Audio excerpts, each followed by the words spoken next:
Australia మరియు India మధ్య జరిగిన టెస్టు సిరీస్ చాలా ప్రజాదరణ పొందింది. మెల్బోర్న్ మరియు సిడ్నీలో రికార్డు స్థాయిలో ప్రజలు మ్యాచ్ ను వీక్షించారు. టెస్టులో టైర్ విధానాన్ని తీసుకురావాలని భారత మాజీ క్రికెటర్ రవిశాస్త్రి వ్యాఖ్యానించిన సంగతి అందరికీ తెలిసిందే. అత్యుత్తమ జట్లు ఒకదాంతో ఒకటి తరచుగా పోటీ పడాలని రవిశాస్త్రి అన్నారు. అప్పుడు మ్యాచ్లు మరింత పాపులర్ అవుతాయి. ఇప్పుడు ఐసీసీ చైర్మన్ గా ఉన్న జైషా కూడా ఈ విధానంపై ఆసక్తి చూపుతున్నట్లు వార్తలు వస్తున్నాయి. భారత్, ఆస్ట్రేలియా, ఇంగ్లాండ్ డైరెక్టర్ల బోర్డులతో జైషా భేటీ అయ్యే అవకాశం ఉన్నట్టు తెలుస్తుంది. ప్రస్తుత ప్రపంచ టెస్టు ఛాంపియన్షిప్ విధానంపై పలువురు మాజీ క్రికెటర్లు అసంతృప్తి వ్యక్తం చేశారు. కొందరు తక్కువ టెస్టు సిరీస్ లో ఆడినా కూడా ఫైనల్ కు వెళ్లారని అసంతృప్తి వ్యక్తం చేశారు. అసలు టైర్ సిస్టమ్ అంటే ఏంటో ఇప్పుడు మనం తెలుసుకుందాం. టైర్ సిస్టమ్ లో Bharat, Australia, England, south Africa, New Zealand, Sri Lanka మరియు పాకిస్తాన్ ల నుంచి అత్యుత్తమ ప్రదర్శన కనబరిచే జట్లు తరచుగా టెస్టులు ఆడాల్సి ఉంటుంది. ప్రజెంట్ ఏడాదికి ఒకసారి మాత్రమే తమ హోమ్ గ్రౌండ్ లో తమ ప్రత్యర్థులతో తలబడుతున్నారు. అంతేకాకుండా ఈ 6 జట్లు సంవత్సరం ప్రథమార్థంలో ఒకదాంతో ఒకటి టెస్టు మ్యాచ్లు ఆడవలసి ఉంటుంది.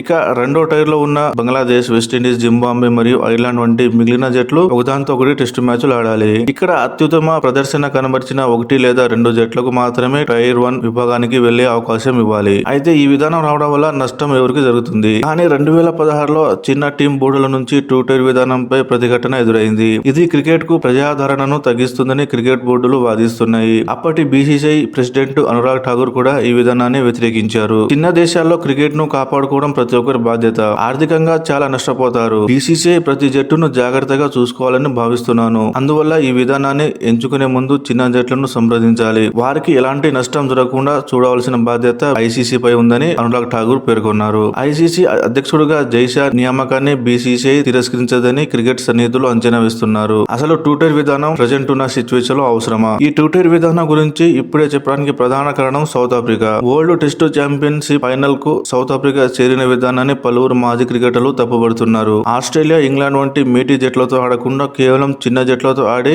గెలిచి ఫైనల్ కి చేరిందని విమర్శలు చేస్తున్నారు. ఈ టైర్ విధానం వల్ల చిన్న జట్ల మ్యాచ్లు చూసేవారి సంఖ్య పూర్తిగా తగ్గుతుంది. అలాంటప్పుడు వారి బోర్డుల ఆదాయం క్రమంగా తగ్గుతుంది. దీంతో క్రికెట్ ఆడే దేశాల సంఖ్య తగ్గుతుంది. దీంతో ఈ విధానాన్ని పూర్తిగా వ్యతిరేకిస్తున్నారు. అలా కాకుండా టైర్ కేటగిరీలో అన్ని జట్లు టైర్ 1 అన్ని జట్లతో ఆడాలి. మొత్తానికి ఈ విషయంపై త్వరలో ఒక క్లారిటీకి వచ్చే అవకాశం ఉంది.